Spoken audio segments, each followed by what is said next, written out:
Hello, welcome to Nimrod TV, and you're watching Perspective with me. My name is GODWIN OLUCHI. Here are the news headlines. TCN state plans to prevent consistent grid breakdown. The Israeli army blasts HEZBOLLAH finance group in Lebanon. Flooding hits 1 million people in South Sudan.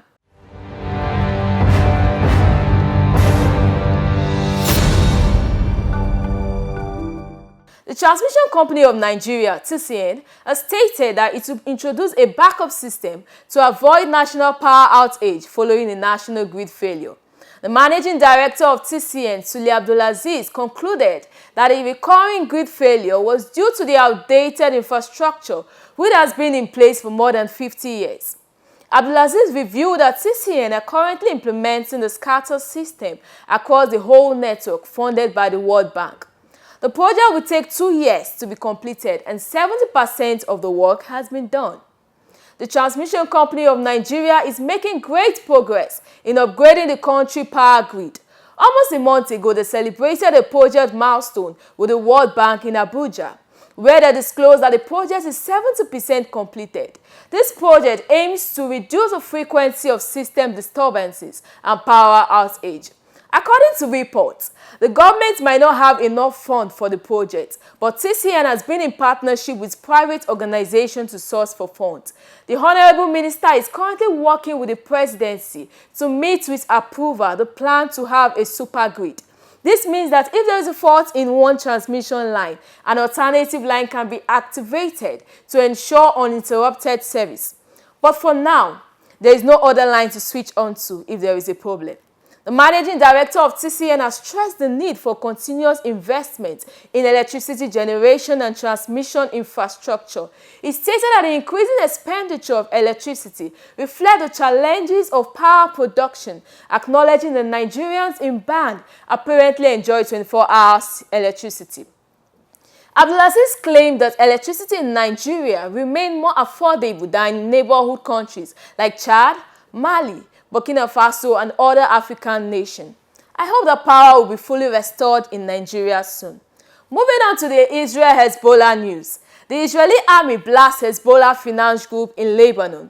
As stated in the report, Israel has launched airstrike targeting a Lebanese association linked to Hezbollah, accusing it of funding the group's weapon. According to sources, the Israeli weapons hit Al-Qad al-Azan branches in southern Lebanon in the cities of Nabatea and Tyre overnight. The military of Israel said it launched a series of operations against dozens of facilities and sites used by Hezbollah in Beirut and southern Lebanon, including branches of the financial institutions, as they seek to cripple the group's ability to secure funding.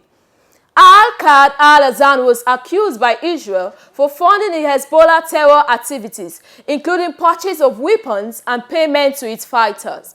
Al-Qad al-Azan is a Hezbollah-linked financial firm that offers microcredit services in a country where the traditional banking system collapsed 5 years ago from a devastating economic crisis. The strikes indicate an increase of Israel's long war with Hezbollah. Recently, the strike targeted the Beirut southern suburbs, where the rest hit Al-Qad al-Azan branches in Lebanon Eastern Valley in the country's south. As stated in the report, there was an attack near Beirut Airport, the main entry of humanitarian service, and a major evacuation center for those seeking safety. The Israeli Defense Minister Gallant instructed the forces to increase the attack on Hezbollah in Lebanon, and also destroying places the group planned to use as platform for attack against Israel. Now let's talk about South Sudan. Flooding hit 1 million people in South Sudan. Over 1 million people in South Sudan have been affected by flood disaster across the country. The UN humanitarian organization, OCHA, stated that over 25% of the population have been forced to leave their homes due to the rising water level.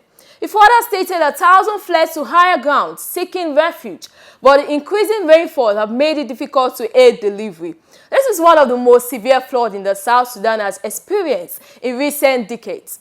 In the east of Sudan, 112 people have lost their homes, and those who escaped don't have food to eat.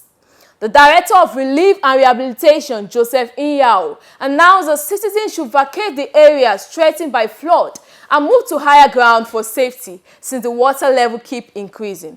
Prior to this, the government alerted the international community in the month of May that floodings would hit the country in subsequent months. Since the rain began, 15 major supply routes have been rendered incapacitated, affecting relief supplies to 500,000 people in different parts of the country. This all comes as Sudan struggles to deal with the effects of the 18-month civil war in neighboring Sudan. More than 500,000 Sudanese displaced persons have been registered in South Sudan since last year, April, and South Sudan is seeking solutions as they are currently in a dire situation. I sincerely hope humanitarian assistance reaches them soon. Thanks for tuning in to Perspective on Nimon TV. I remain GODWIN Charity Oluchi. Bye for now.